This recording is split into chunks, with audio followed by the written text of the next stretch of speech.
Di mo naman, Marian. Hindi naman madumi ang saging na yan, ah. Oo nga, parehas kayo ni Nicole. Titingin lang naman. Ew talaga. Bulok na yan. Bakit ba kasi ako pa yung pinatingin nyo dito? Ikaw na lang, Joshua.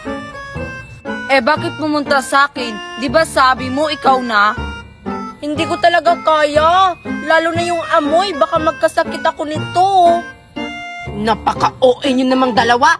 Parehas lang kayo ni Nicole. Ako na nga yung titingin. Tabi?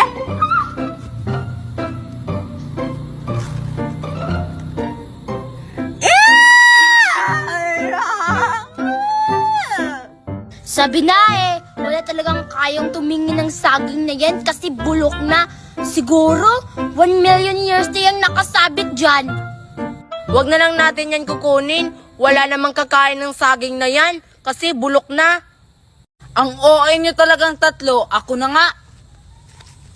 Ew, bulok na nga. Kaya pala, maghanap na lang tayo ng ibang saging. Tatara na nga, Joshua. Ayoko nang humawak dyan. Ew, tara. Ew. Anong bulok na pinagsasabi nila? Makakain pa to, oh. Uy guys, malapit na pala yung Pasko. Bare months na ngayon.